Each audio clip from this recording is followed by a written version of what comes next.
इसमें हमने आपको संधि के विषय में कल बताया था कि संधि,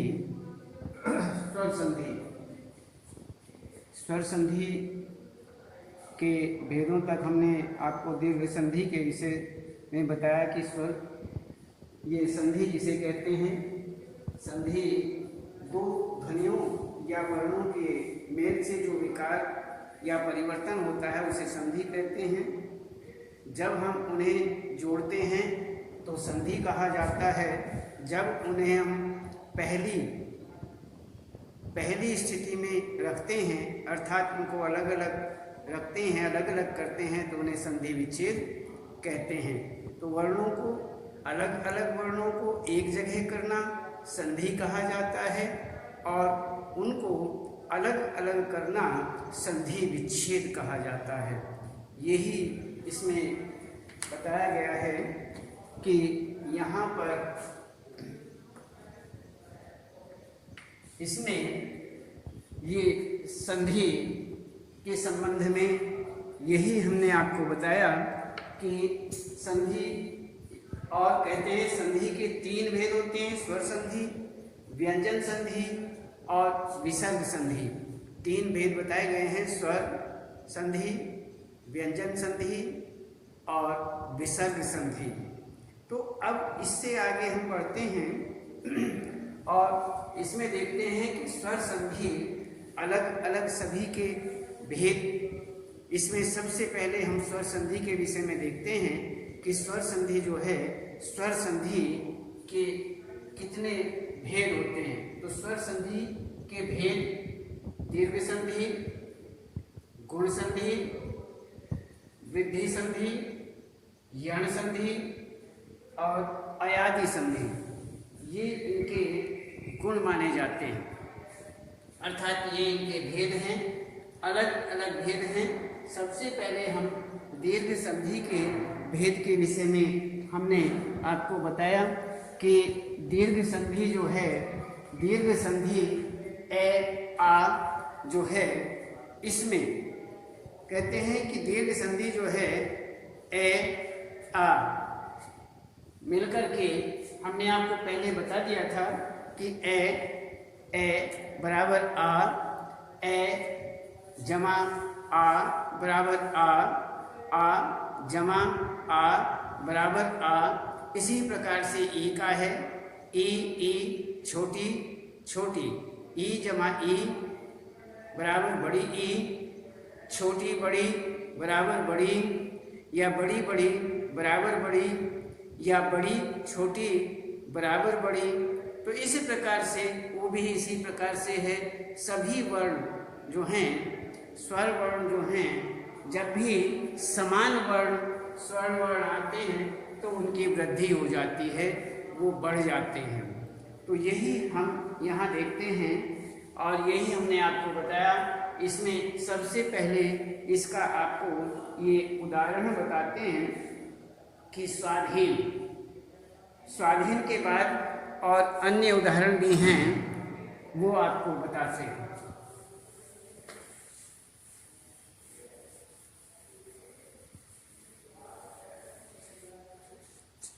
इसमें जैसे शिष्टाचार,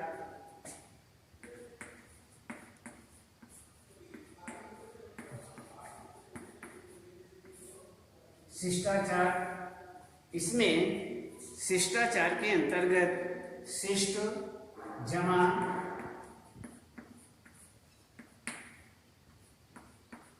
आचार, इसमें हम क्या देखते हैं, ते जो है, ते में ए और आचार में आ। क्या होता है ये, इसमें हम जो पहला पद है, इसमें संधि विच्छेद में दो पद होते हैं, जमा से पहला और जमा के बाद का, दो, और यही जोड़े जाते हैं, इन्हीं का जोड़ होता है और इन्हीं में परिवर्तन होता है। तो अब क्या देख रहे हैं कि तय है, तय में हमने आपको पहले ही बताया था कि वर्णों के अंतर्गत कि तय में, तय क्या है, व्यंजन है, तय व्यंजन है और ये बिना स्वरों के बोला नहीं जाता है। यदि इसके नीचे हलंत होता तो इसमें स्वर न होता। अब इसमें हलंत नहीं है तो इसमें निश्चित रूप से स्वर है। तो इस टय में कौन सा स्वर है? ए। अब जमा आचार, ये हुआ हमारा पहले पद का अंतिम वर्ण, पहले पद का अंतिम वर्ण। और जमा के बाद में दूसरा पद जो है, इस दूसरे पद का पहला वर्ण आ गया। अब दोनों मिलकर के हमने आपको बताया था कि समान वर्ण दीर्घ हो जाते हैं। ये हमारा दीर्घ हो गया। यहाँ आ होते तो भी आ ही होता, ए होते तो भी आ ही होता। इस प्रकार से आ ए होते या आ ए होते, ए आ, जैसे ए और आ है ये भी आ ही बन जाते हैं। तो इस प्रकार से यहाँ पर दीर्घ हो जाता है। इसीलिए यहाँ पर ये शिष्ट जमा आकार शिष्टाचार, ये हमारा शिष्टाचार बन गया। जैसे सी, चिस। अब आ इसमें है तो यहाँ पर आ हो जाएगा। शिष्ट हमारे सामने है और शिष्ट केवल इतना है, तो ये हमने इसमें से निकाल लिया और इसमें आ का योग हमारा आ जाता है। आगे बचता है 4, ये शिष्टाचार। तो ये हुआ हमारा शिष्टाचार। अन्य इसमें और भी उदाहरण हैं, वो हम आपको बताते हैं।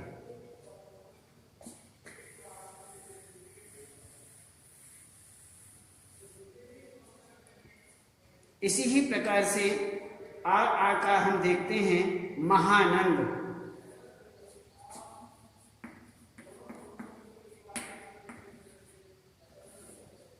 महानंद, इसमें महा जमा आनंद।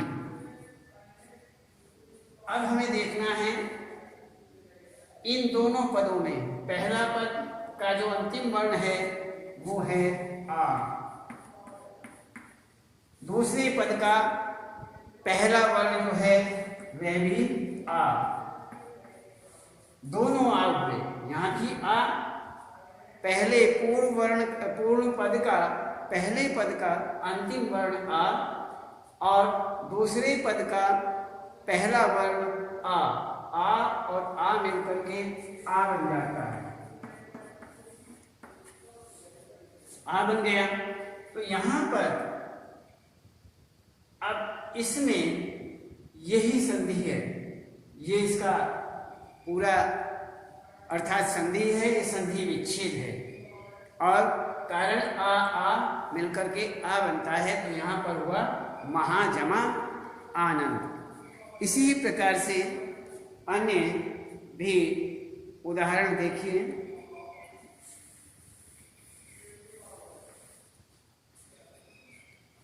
और जैसे रवि, ई के विषय में देखते हैं रविंद्र।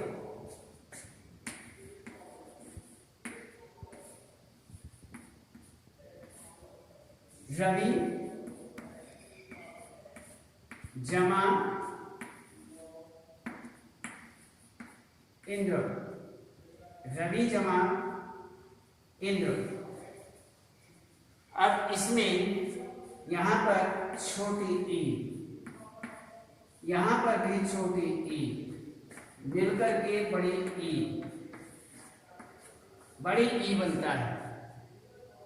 अब इसमें हमें देखना है, यहां पर आपको बड़ी ई नजर आ रही है। क्यों? क्योंकि यहां पर संधि करने के बाद बड़ी ई ही आती है। यदि हम संधि विच्छेद करेंगे तो छोटी ई हम रखते हैं। क्यों? रवि शब्द ऐसे लिखा जाता है, रवि शब्द जो है वह ऐसे नहीं लिखा जाता, ये रवि शब्द गलत है। इसलिए यहाँ पर वर्ण लिखते समय, शब्द लिखते समय हमें इस बात का भी ध्यान रखना चाहिए कि यहाँ पर किस प्रकार से शब्द लिखे जाते हैं, उनकी मात्राओं का भी हमें विशेष रूप से, स्वर और व्यंजन स्वरों का विशेष रूप से ध्यान रखना चाहिए। ये विशेषता है कि जैसे रवि जमा इंद्र, रवि छोटा, छोटी ई, और इंद्र में भी छोटी ई मिलकर के बड़ी ई, तो यहाँ पर रवि ये बन जाता है रवि, और ई इधर चला गया, इसलिए यहाँ पर इंद्र, रविंद्र, ये हमारा रूप बनता है। तो इसीलिए यहाँ पर छोटी छोटी मिलकर के बड़ी ई बन जाता है।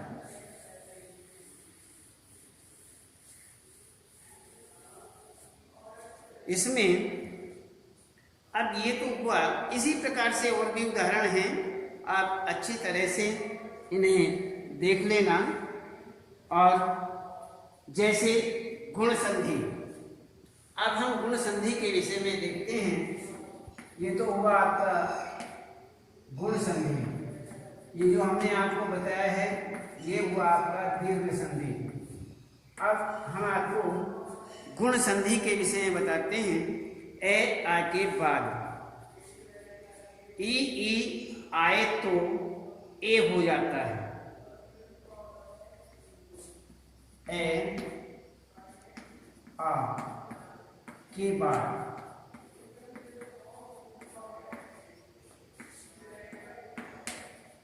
ई आए तो ए हो जाता है।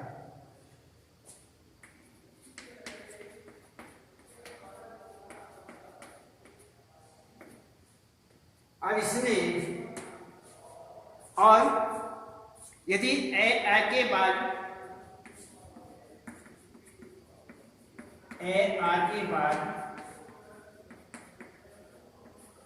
इसमें उ आए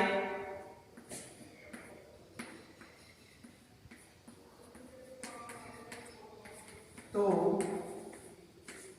ओ हो जाता है।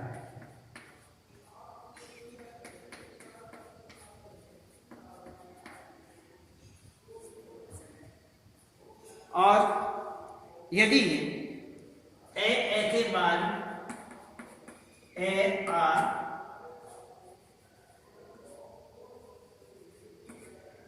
के बाद इसमें री आए तो अर होता है। री आए तो अर हो जाता है। अर हो जाता है। तो ये हम अच्छी तरह से ध्यान रखेंगे। तो इस प्रकार से यहाँ पर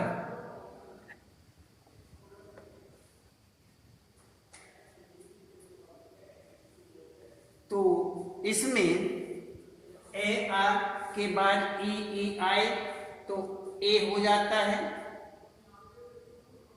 ए आ के बाद में छोटा बड़ा ऊ आए तो ओ हो जाता है। ए आ के बाद में री आए तो अर हो जाता है। इन नियमों का हमें ध्यान रखना चाहिए। गुण संधि में ये नियम लागू होते हैं। अब आगे देखते हैं इनके एग्जाम्पल।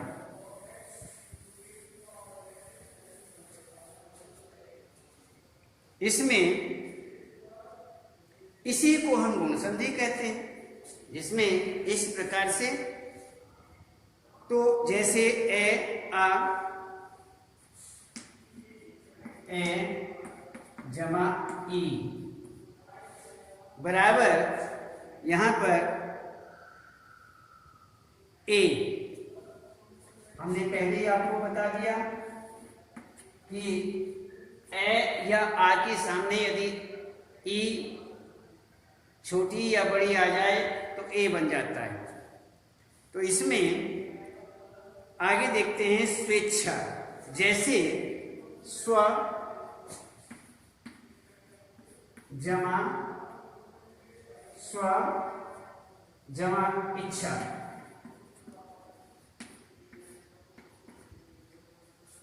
इसमें कैसे बनता है स्वजमा इच्छा? स्व में ए, इसमें ई, दोनों मिलकर के क्या बनता है? ए। और इसमें ए बनता है तो स्वे, स्वे बन जाएगा। स्वे और चे और छा यहां पर है स्वेच्छा, तो ये हमारा रूप बनता है। इसी प्रकार से और हैं, और सभी उदाहरण हैं।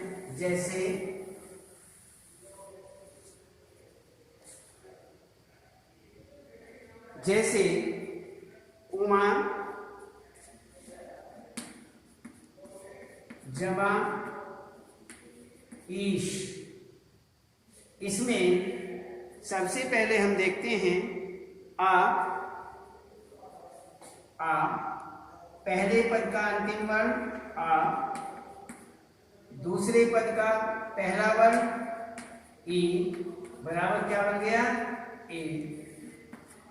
पहले ही ये नियम बताया गया है कि इसमें ई बनता है, और इसमें उमा जमा ईश क्या बनता है? उमा, ई इधर आया तो उमे। हमने बताया कि आ हो या ए हो, आगे यदि छोटा या बड़ा ई है, छोटी बड़ी ई है तो ए बन जाता है। इसी प्रकार से यहाँ पर भी उमे, यहाँ घर आया, आ ई मिलकर के ए बन गया, उमे हो गया, और इसी प्रकार से शे आगे बाकी रहा, तो ये हमारा रूप बन गया उमेश। तो ये हुआ हमारा उमेश। इसी प्रकार से कमला ईश या गण ईश, जैसे ये तो आ का हुआ उदाहरण। यदि हम ए के विषय में उदाहरण देखते हैं, जैसे गणेश, गण जमा ईश, इसमें क्या हुआ? ए जमा ई बराबर ए। यहां पर ई यहां आया तो गणे बन गया, और श आगे गणेश, ये हमारा रूप बनता है। अब इसी प्रकार से इसको हम देखेंगे, और ये हुआ हमारा यहाँ पर गणेश। तो अब हम देखते हैं कि यहाँ पर दीर्घ संधि हुआ, गुण संधि हुआ, और गुण संधि के बाद में अब हम यहाँ पर वृद्धि संधि देखेंगे। इन उदाहरणों को भी देख लेना जिस तरह से हमने बताया। चलो आपको फिर भी हम कुछ उदाहरण और बता रहे हैं। ओ का उदाहरण देख लीजिए। जैसे यथा उचित,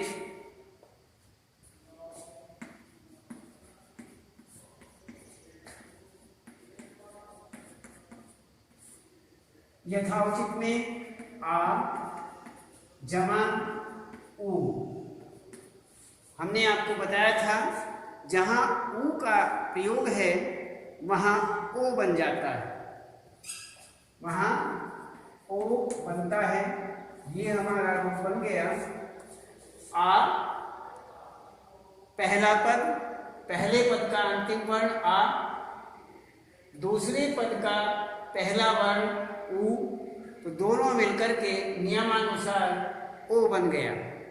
तो यथा में आ में जब ऊ का योग होगा तो क्या बनेगा? ओ बन जाएगा। तो यहाँ पर आगे बचता है चित्त। जैसे यथो, यथो और चित्त आगे बच गया तो यथोचित ये हमारा रूप बनता है।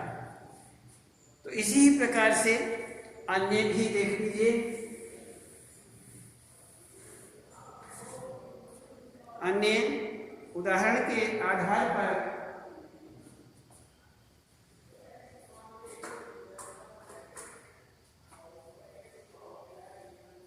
यहां पर जैसे हम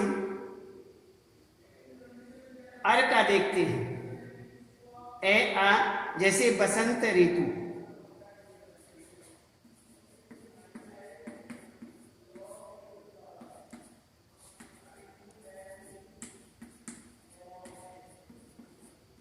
बसंत ऋतु में अब हम इसे देखते हैं ए, और यहाँ पर ते, ते में ए जमा ऋणी,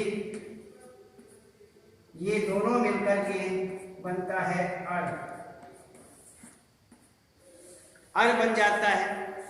अब हमें देखना है बसंत ऋतु, जैसे ए और ऋणी, ए ऋणी अर बन जाता है अर। तो यहां पर बसंत, बसंतर आर बनता है, ए इसमें आ गया। अब रे जो है ये आधा है और आधा रे जो है यहाँ पर कहाँ, जैसे बसंतरु, ये ऋणी यहाँ पर आ गया, तो ऋणी और ए दोनों इधर आ गए, बसंत बसंत। अब रे बाकी है और आगे इसमें तू बाकी है, तो बसंतर, आगे वाला जो वर्ण होता है उस पर आधा रे जो है ये ऊपर आता है, इसलिए यहां पर बन जाता है बसंतरु। तो ये हुआ हमारा बसंत ऋतु। जैसे महाऋषि, एक और उदाहरण देख लीजिए।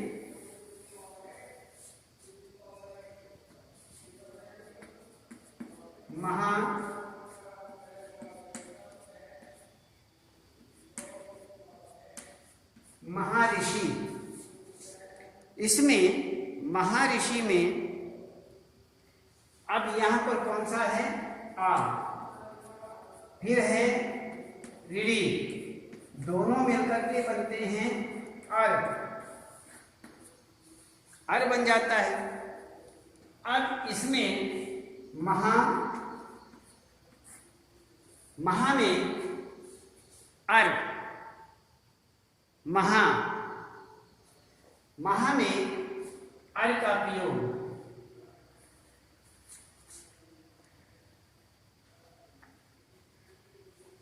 आ, ए, में, है, अर, आ, महा, इसमें महर, महर बन जाता है, अर इसमें आएगा तो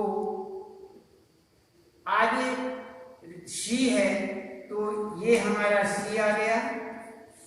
अब रे बाकी है तो ये इसके ऊपर आता है, तो महर्षि बन जाएगा, महर्षि का योग बनता है।